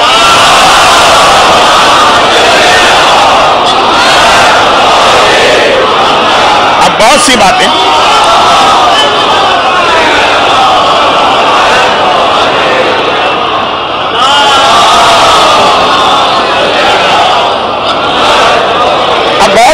میرے اس عنوان میں باقی رہ گئی جو میرا کچھ لوگوں سے وعدہ تھا کہ آپ کے یہ سوال کا جواب آ جائے گا. بیچارے 3 دن سے انتظار کر رہے ہیں، 1 دن اور انتظار کر لیجیے. اس لیے کہ آج وفات رسول خدا کی وجہ سے میری مجلس شروع سے آخر تک میں نے جو حدیث پڑھی، جو واقعہ پڑھا، وہ رسول خدا ہی کا تھا. اپنے موضوع میں بھی میں واپس آ گیا اور جو تاریخ کی مناسبت، تو اب یہ انشاءاللہ کل رات کی مجلس میں یہ بیان ہوگا. یاد رکھیے کہ آج ہم نانا کا حق ادا کر رہے ہیں، ابھی نواسے کا حق باقی. رات دونوں کے لیے انشاءاللہ کل دوپہر کو ظہر کی نماز کے فوراً بعد تقریباً 1:30 بجے کے قریب جو دوپہر کی مجلس ہے اس میں بھی میرا ہی بیان ہے، لیکن اس میں کوئی عذاب قبر کی بات نہیں. وہ سیدھا سادہ آقا حسن مجتبیٰ کی سیرت کا وہ بیان جو آج کی مجلس کے شروع میں آ گئے. ماننے والے کبھی اتنے جوش میں آتے ہیں کہ امام تک کو سپر سیڈ کرنا چاہتے ہیں، لیکن بہرحال عنوان کی اتنی اہمیت نہیں. کل ہمیں فاطمہ کے پہلے لال کا ماتم کرنا اور انشاءاللہ یاد رکھیے گا جن مومنین کے لیے ممکن ہو، بہت سے لوگ وفات رسول خدا کو چھٹی کرتے ہیں. شرن واجب کی بات تو نہیں ہے، تو بس غم میں شریک ہونے کی بات ہے. تو 1:30 بجے انشاءاللہ تقریباً ہو سکتا ہے 5 منٹ پہلے ہی مجلس شروع ہو جائے. تو یہ کل دوپہر کا اعلان تھا، لیکن آج کی گفتگو پیغمبر نے دونوں قسم کے واقعات دیکھ کے ہمیں بتا. عذاب بھی رحمت کا ایک حصہ ہے اور یہ ثواب بھی رحمت کا ایک حصہ ہے. مگر اس سے زیادہ پیغمبر موت کے مرحلوں کی مشکلات کو کیا بیان کریں؟ یہ ساری چیزیں بتائیں. مکے کے اندر ابو جہل کے سامنے یہ پوچھا جو میں دیکھ رہا ہوں تم نہیں دیکھ رہے، بات مانو گے میری؟ مدینے میں اصحاب کے سامنے یہ بتائے کہ معراج میں جو میں نے دیکھا تم نے نہیں دیکھا، پھر یہ تفصیل بتائے. اور ایک روایت تو وہ ہے جو خواتین کی مجلس میں بہت پڑھی جاتی ہے، پہلے میں نے بھی بہت پڑھی ہے. خود رسول نے اپنی بیٹی کو جو معراج میں 11 عورتوں کو عذاب میں مبتلا دیکھا. یہ سب پیغمبر کی روایت ہے. مگر ایک منزل ہوتی ہے کہ آپ زبان سے لوگوں کو پیغام دے رہے ہیں، کچھ مان رہے ہیں کچھ نہیں مان رہے، تو پھر آخری منزل آتی ہے کہ خود اپنے آپ کو اس کے اندر شامل کرنا ہوتا. ہر امام نے موت کے بارے میں بتایا، 10ویں امام نے کمرے میں قبر کھدوا کے بتا دی کہ خالی زبان سے اثر نہیں ہو رہا، دیکھو میرے کمرے میں قبر ہے اور میں موت یاد کر رہا ہوں. رسول خدا نے آنے والے مراحل، رسول کا کام ہی ہمیں غیب کی خبریں، رسول کا کام ہمیں یہ بتانا نہیں ہے کہ ملیریا سے کیسے بچو، وہ تم خود بھی دیکھ سکتے ہو. رسول کا کام ہمیں یہ بتانا نہیں ہے کہ سردی میں مچھلی کھاؤ کہ نہ کھاؤ، تم خود مشاہدہ کر سکتے ہو. رسول کا اصل کام ہے جو تم نہیں دیکھ سکتے، جو تم نہیں کر سکتے، وہ قبر، وہ قیامت، وہ پل صراط. اپنے آپ کو پیش کیا. جب اپنی وفات سے 2 یا 3 دن پہلے اس حالت میں مسجد میں آئے، دیکھیں غدیر خم کے میدان سے آتے ہی رسول خدا بیمار پڑ گئے. اب یہ تحقیق فی الحال چھوڑ دیجئے کہ اچانک پیغمبر کو کون سی ایسی بیماری لاحق ہو گئی. ابھی حج کر کے آئے ہیں، اور حج بھی پیغمبر نے جس انداز سے کیا، جوان صحت مند آدمی اتنے جوش سے حج نہیں کر سکتا. رسول خدا کا وہ حج میں ہمیشہ مکے میں بیان کرتا ہوں، بڑا دلچسپ بھی ہے وہ واقعہ. 3 دن لگتے ہیں رسول کی حج کو لے کے. جو غدیر خم کے میدان میں پالان شجر کے ممبر پہ اتنے اطمینان سے بیٹھا ہے کہ ہاتھ میں علی کو اٹھا رکھا ہے، مجمع بے جان رسول پورا خطبہ دے رہے، وہ مدینے آتے ہی کیسے بیمار پڑا، اور ایسی بیماری کے بستر سے اٹھنے کے قابل نہ رہے. بڑھتی جا رہی ہے بیماری. سفر کا مہینہ شروع ہو گیا، پیغمبر کے بخار اور بیماری میں اضافہ ہو گئے. یہاں تک کہ وہ مدینے والے جو صبح و شام پیغمبر کے چہرے کی زیارت کے عادی تھے، اور صبح و شام بھی میں غلط کہہ گیا، ہر نماز کے وقت مسجد میں آ کے زیارت کرتے، ایک دم زیارت رسول خدا سے محروم ہو گئے. میں نے کہا تھا کہ مدینے میں سلمان جیسے اصحاب بھی تڑپے جا رہے ہیں کہ جو ثواب اور فضیلت ہمیں روزانہ ملتا تھا، کئی بار ملتا تھا دن میں، پیغمبر حجرے سے نکل ہی نہیں رہے. ایک دم مدینے میں اعلان ہو گئے، مدینے والوں رسول خدا نے یہ اعلان کروایا کہ سارا مدینہ مسجد میں آ جائے. آج میں ان سے ایک مختصر خطاب کرنے والا ہوں. پیغمبر کا خطاب بھی اپنی جگہ ہے، لیکن اگر پیغمبر صرف اتنا بھی کہتے کہ آج میں 1 منٹ کے لیے اپنی جھلک دکھانے آیا ہوں، تب بھی سارا مدینہ دوڑ کے آ جاتا. تاریخ یہ کہتی ہے کہ مدینے میں رسول کی زندگی میں اتنا مجمع کبھی نہ ہوا، ساری مسجد بھر گئی. 2 مہینے سے پیغمبر کی زیارت سے محروم. اور جب پیغمبر کو حجرے میں اطلاع ملی کہ سب آنے والے آ گئے، تو پیغمبر اپنے حجرے سے باہر تشریف لائے. بدن میں اتنی طاقت نہیں ہے کہ خود سے چل سکتے. ایک طرف سے مولا علی نے پیغمبر کے کندھے کو سہارا دیا ہے، دوسری جانب سے پیغمبر کے چچا بنو عباس کے جد امجد عباس نے سہارا دیا. میں نے کہا نا، حج اور غدیر میں پیغمبر کے جسم کی دنیاوی طاقت دیکھیے، اور صرف 2 مہینے میں پیغمبر کی یہ کمزوری اور ناطاقتی دیکھیے. کچھ تو ہوگا، لیکن خیر. اور یہ چند قدم کا فاصلہ، منبر رسول دیکھیے گا جا کے مدینے کی مسجد، اچھا آدھے سے زیادہ مجمع تو دیکھے ہوئے، اور حجرہ رسول کا دروازہ، چند قدم کا فاصلہ، شاید اس منبر سے یہ پلر تک کا، وہ طے کرنے میں پتہ نہیں پیغمبر کو شاید آدھا گھنٹہ لگ گیا، چلا ہی نہیں جا رہا. دونوں جانب سے سہارا دیا، پھر بھی پیغمبر سے نہیں چلا جا رہا. پیغمبر مشکل سے منبر کے قریب پہنچے اور بڑی مشکل سے ممبر پہ جا کے بیٹھے اور کہا کہ اے مسلمانوں، میرا اصل موضوع 1432 ہجری کا ذہن میں رکھ کے بات سنیے گا. کہا کہ اے مسلمانوں، اب بہت جلد وہ وقت آ رہا ہے کہ میں رفیق اعلیٰ اپنے پروردگار کی بارگاہ میں جانے والا ہوں، اور میں نہیں چاہتا ہوں کہ کسی کا کوئی حق میری گردن پر ہو اور وہ قیامت میں مجھ سے پوچھے. اللہ اللہ، اس سے بڑھ کر رسول قبر و قیامت کی اہمیت کیا بتائیں گے؟ شفیع المذنبین ہیں. قیامت میں تو صرف رسول خدا کی بادشاہت چلے گی. کہہ رہے لیکن کوئی وہاں مجھ سے حق نہ مانگے. میں اس لیے تمہارے درمیان آیا ہوں کہ اگر کسی کو زندگی میں میری ذات سے کبھی کوئی تکلیف پہنچے، ذاتی تکلیف، تو وہ آ کے اپنا حق یہیں پہ مانگ لے، قیامت میں مجھ سے سوال نہ کرے. اس سے بڑھ کر قیامت کی سختیاں پیغمبر کیسے بتائیں؟ اب سارا مجمع پھوٹ پھوٹ کے رونے لگا. 2 جملے آپ نے سنے. نہ آج مسجد النبوی میں آپ بیٹھے نہ رسول خدا کی زیارت کر رہے، تو آپ کی حالت یہ ہے کہ آپ کے گریے کی آواز میرے کان میں آ رہی. اس وقت کی مسجد میں لوگوں کی کیا حالت ہوئی ہو؟ جب سے پیغمبر مسجد میں آئے تھے بعض لوگ اسی وقت سے رو رہے تھے.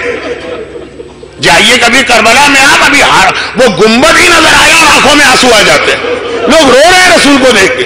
اور جب پیغمبر نے یہ جملہ ارشاد فرمایا، اب جو گریے میں اضافہ ہوا، مسجد میں کوہرام بپا ہوا، لوگ پلر اور دیواروں سے سر ٹکرانے لگے. یا رسول اللہ، آپ کیسی بات کرتے ہیں؟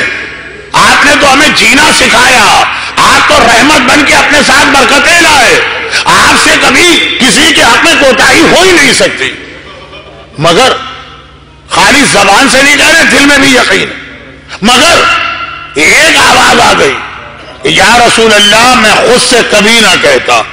آپ نے 3 بار کہا جس کو مجھ سے حق لینا ہے لے لے، حق لے لے، حق لے لے. اس لیے ہمت کر کے کھڑا ہوں. سارا مجمع چونکا. کون ہے یہ آدمی؟ سب دیکھ رہے ہیں. اس نے کہا یا رسول خدا، ایک جنگ کے درمیان مال غنیمت کو زیادہ جمع ہو گیا تھا. ہر مسلمان گھبرا کے دیکھنے آ رہا تھا کتنا مال غنیمت. بڑا مجمع ہو گیا، لگ رہا تھا کچھ لوگ مجمع میں دب جائیں گے یا گر پڑیں گے مال غنیمت پر. آپ کے ہاتھ میں کوڑا تھا. آپ کوڑے کو ہلا کے کہنے لگے دور چلے جاؤ، ہٹ جاؤ، یہاں قریب کوئی نہ. آپ کا کوڑا میری کمر سے ٹکرا گیا. میں کچھ نہ کہتا، اتنے سال گزر گئے، میں نے آج تو کچھ نہ کہا. خود آپ نے 3 مرتبہ یہ بات کہی. پیغمبر نے فرمایا اچھا میرا کوڑا تیرے بدن سے ٹکرایا، اپنا حق لے لے. کہا یا رسول اللہ، میں آ رہا ہوں حق لے لے. قریب آئے. مسجد میں تو رسول کوڑا لے کے نہیں آتے. حسن و حسین کو جو ساتھ میں کھڑے، بیٹا میرے حجرے میں جاؤ اور جو میرا کوڑا ہے وہ لے کر آؤ. یہی کوڑا اس کے لگا ہوگا، وہ لے کر آؤ. حسن حسین دوڑے دوڑے گئے، کوڑا لے کے آ گئے. نانا یہ ہے کوڑا، پیغمبر نے اس کے ہاتھ میں دیا. اچھا اب یہ بتائیے اس وقت مسجد کی کیا حالت ہوگی؟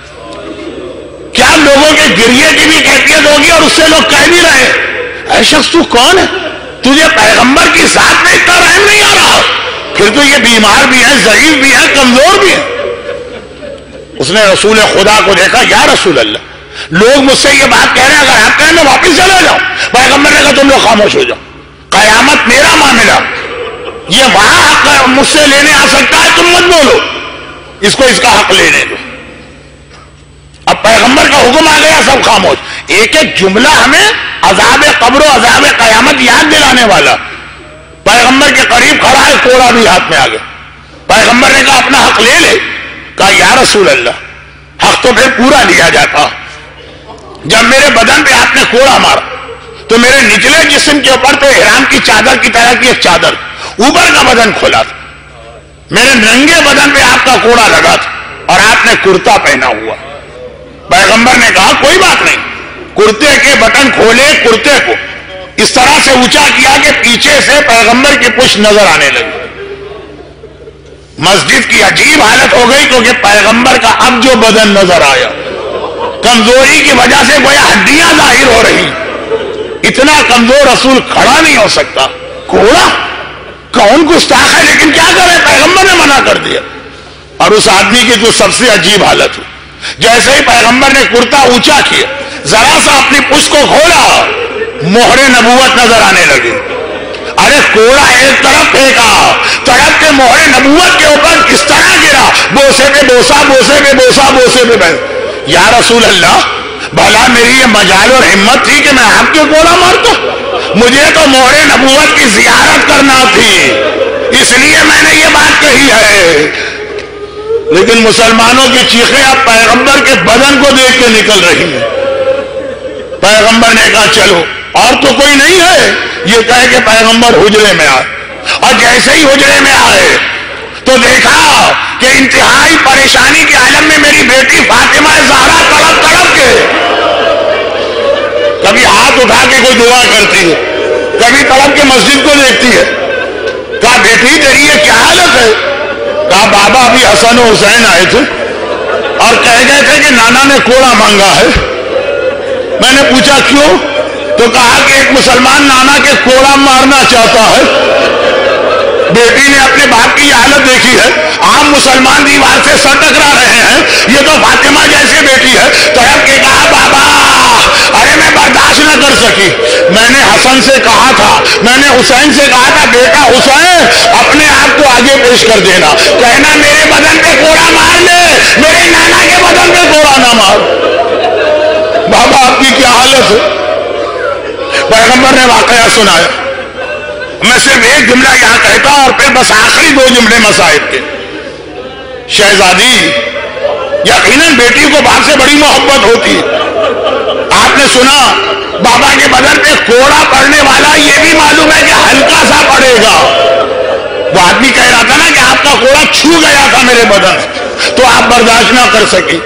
آپ کا بھتیجا سجاد تو اس سے زیادہ کمزور ہے، جب کوفہ و شام کے پورے راستے میں کوڑے کھاتے ہوئے جا رہا ہو۔ شہزادی، رسول خدا تو پھر بھی ایک مرد ہے، ارے آئیے راہ شام میں آپ کی بیٹیاں زینب و کلثوم، آپ کی پوتی سکینہ کتنے کوڑے کھاتے جا رہے، اور اب پیغمبر اب آ کے اس طرح سے بستر پہ گرے کہ کل صبح تک 28 صفر تک سوائے واجب نمازوں کے بستر سے نہ اٹھے، اور یہ 3 راتیں پیغمبر کی بڑی تکلیف میں گزری۔ بیٹی کے کان میں باپ کی ذرا سی آواز آ جائے، عام بیٹی کی کیا حالت ہے، یہ تو فاطمہ جیسی بیٹی ہے، اور یہ اہل بیت کا گھرانہ ہے۔ اہل بیت کے گھرانے کا مطلب آپ سمجھے، 21 رمضان کو میرے مولا کو نیند نہیں آ رہی، کلثوم نے دیکھا بابا بستر پہ کروٹیں بدل رہا، گھبرا کے کہا بابا کیا تکلیف زیادہ ہے؟ کہا نہیں، مجھے ابن ملجم کے کرانے کی آواز آ رہی، ایسا لگ رہا ہے رسی کو زیادہ سختی سے باندھا گیا، جب تک کہ اس کی آواز بند نہ ہوگی اسے آرام نہیں آئے گا، علی کو آرام نہیں آ سکتا۔ جو اپنے قاتل کی آواز سن کے تڑپ اٹھے وہ اہل بیت، وہ بیٹی جب بابا کی آواز سن رہی ہے، ہر کروٹ پہ بابا کہہ رہا ہے تکلیف، بیٹی کی کیا حالت ہو۔ بڑی مشکل سے 28 صفر کی صبح پیغمبر کو 3 دن بعد اتنا آرام ملا کہ آنکھ لگ گئی، لیکن اللہ اللہ ادھر پیغمبر کی آنکھ لگی، ادھر دروازے پہ کسی کی دستک کی آواز آئی۔ 3 دن میرا بابا تکلیف سے تڑپا، گھبرا کے فاطمہ نے آہستہ سے پوچھا کون ہے؟ آواز آئی میں رسول خدا سے ملاقات کرنا چاہتا ہوں۔ شہزادی نے کہا 3 دن کے بعد میرا بابا ایک لمحے کے لیے سویا، ابھی میرے بابا کو بے آرام نہ کر، تھوڑی دیر کے بعد آنا۔ خاموشی، پھر ایک مرتبہ آواز آئی، شہزادی نے پوچھا کون ہے؟ وہی بول رہا، پیغمبر سے ملاقات کرنا چاہتا ہوں۔ شہزادی نے کہا ابھی میرا بابا سویا، تھوڑی دیر میرے بابا کو آرام کرنے دے۔ 28 صفر یعنی کل کا دن، جو ساری زندگی آپ نے مسائل سنے یہ کل کے مسائل ہیں۔ ایک بار تیسری مرتبہ بھی جب وہی آدمی کہتا ہے، فاطمہ کو جلال آ گیا، کہا کہ اے شخص میں بار بار بتا رہی ہوں میرے بابا کو بے آرام نہ کر۔ اب پیغمبر نے آنکھیں کھولی، فاطمہ بیٹی سے آنے کی اجازت دے دی۔ یہ وہ ہے کہ جب سے کائنات بنی ہے آج تک کسی کے دروازے پہ نہیں روکا، اس نے آج تک کسی سے اجازت نہیں مانگی ہے، یہ انبیاء کے دروازے پہ گیا، یہ اولیاء کے دروازے پہ گیا، یہ اوصیاء کے دروازے پہ گیا، یہ مقربان خدا کے دروازے پہ، آج تک کسی دروازے پہ نہیں رکا، لیکن یہ تیرے گھر کے دروازے کا احترام ہے۔ آنے والا بھی اپنی مرضی سے نہیں آیا، خدا کے حکم سے آیا ہے، لیکن پتا ہے خدا کے حکم پہ بھی عمل نہیں ہوگا جب تک کہ مرضی زہرا اس کے ساتھ شامل نہ ہو۔ بیٹی یہ ملک الموت ہے۔ فاطمہ نے کہا اچھا آ جا۔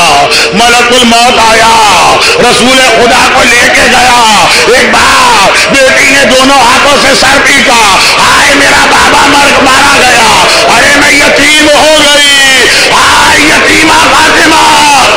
شہزادی میں آپ سے گستاخی نہیں کر رہا ہوں، لیکن کم از کم اس وقت، تھوڑی دیر بعد کے مسائل تو میں پڑھ رہا ہوں، کم از کم اس وقت جب بابا مارا گیا اور آپ نے ہائے میں یتیم ہو گئی کی فریاد کی، آپ کو یہ فریاد تو کرنے، اس وقت تو فریاد کرنے دی گئی نا۔ ایک وہ کربلا کی یتیمہ تھی، ادھر کہا میرا بابا مارا گیا، ادھر سے شمر کا تماچا پڑا، ادھر سے کسائے صاحب کا کوڑا پڑا، اور وہ آخری جملے۔ لیکن فاطمہ کے مسائل بھی کم نہیں ہیں۔ ابھی تھوڑی دیر گزری ہے، آواز آتی ہے فاطمہ گھر کا دروازہ کھولو ورنہ ہم تمہارے گھر کا دروازہ جلا دیں گے۔ ہائے فاطمہ، تھوڑی دیر پہلے ملک الموت رک گیا، حکم خدا سے آنے والا کہتا ہے قدم آگے نہیں بڑھا سکتا، یہ کون ہے؟ ایک مرتبہ فاطمہ نے کہا گھر کا دروازہ نہیں کھلے گا، یقین ہے فاطمہ کو جب ملک الموت میری اجازت کے بغیر نہیں آ سکتا۔ ارے ملک الموت تو چھوٹا، میرا بابا کائنات کا سردار جب تک مجھ سے اجازت نہ لے میرے گھر میں داخل نہیں ہوتا۔ آنے والے نے خالی دھمکی نہیں دی، ایک بار آگ جلا کے اس طرح دروازہ کھولا کہ اپنے حجاب کو بچانے کے لیے فاطمہ دروازے کے پیچھے گئی، خالی دروازہ نہ کھولا، فاطمہ کے بدن پہ کوڑا پڑا، پسلیاں ٹوٹی، موسی شہید ہوا اور بے اختیار فریاد کی بابا صبت علیہ مصائب لو انہا صبت علیہ سرنا لیا بابا آج آپ کی وفات کا دن نہیں آیا، فاطمہ کے مسائل شروع ہو گئے، اتنی مصیبتیں کہ دن راتوں میں بدل گیا۔ الا ولعنۃ اللہ علی اعدائہم وظالمیہم وقاتلیہم اجمعین، انا للہ وانا الیہ راجعون۔ اجرکم علی اللہ، اجرکم علی اللہ۔ خداوند رحمت للعالمین، شفیع المذنبین، سید کائنات، پیغمبر اسلام کی وفات کی اس رات کا واسطہ، وہ رات جو اپنے ساتھ فاطمہ کی یتیمی بھی لے کے آ رہی ہے اور فاطمہ کی فریاد صبت علیہ مصائب بھی لے کے آ رہی۔ آج رسول خدا کے چاہنے والے، اولاد رسول سے محبت کرنے والے، شفاعت زہرا کے متمنی، جو مومنین اور مومنات مجلس میں ہیں، ان کو اور ان کے گھروں اور اولادوں اور گھر والوں کو ہر آفت و پریشانی سے محفوظ فرما۔ خداوندہ خالی حسین ہی کے غم کے آنسو نہیں، رسول خدا کے آنسو بھی اتنے قیمتی بنا کہ ہماری آنکھ سے نکل کے رسول کی یتیمہ بیٹی زہرا کے رومال میں جمع ہو جائے، اور اس کی برکت سے صف اعلیٰ پہ ہماری ساری حاجتیں پوری فرما، روز قیامت ہمیں شفاعت زہرا نصیب فرما۔ خداوندہ ہمارے جو بیمار ہیں رسول خدا کا واسطہ ان کو شفائے کاملہ عطا فرما۔ تمام مرحومین خصوصاً جن کے لیے ایصال ثواب ہے اعلیٰ علیین میں بلند درجات عطا فرما۔ دنیا بھر میں جہاں جہاں رسول خدا اور ان کی اولاد سے محبت کرنے والے ہیں ان سب کو اپنے حفظ ایمان میں فرما۔ خداوندہ اور ان تمام مظالم کے انتقام کے لیے وارث رسول فرزند زہرا امام زمانہ کے ظہور میں تاجیل فرما۔ ایک سورہ فاتحہ کی التماس ہے، آج کی نیاز کا اہتمام جن کی جانب سے ہے اور جنہوں نے نام لینے سے بھی منع کیا، اس خانوادے کے تمام مرحومین، اور پھر یہ کچھ نام اور آ گئے، مرحوم اصغر علی، اکبر علی، مرحومہ زہرا بانو قاسم علی، پنجوانی خاندان، نورانی خاندان اور راجانی خاندان کے تمام مرحومین، تمام شہدائے ملت جعفریہ اور اسلام جو آج کی مجلس میں مومنین بیٹھے اور مومنات ہیں ان کے خاندان کے تمام مرحوم کل اموات مومنین و مومنات ایک مرتبہ سورہ فاتحہ۔ بسم اللہ الرحمن الرحیم الحمدللہ رب العالمین الرحمن الرحیم مالک یوم الدین ایاک نعبد و ایاک نستعین اهدنا الصراط المستقیم صراط الذین انعمت علیہم غیر المغضوب علیہم ولا الضالین۔ ماتم حسین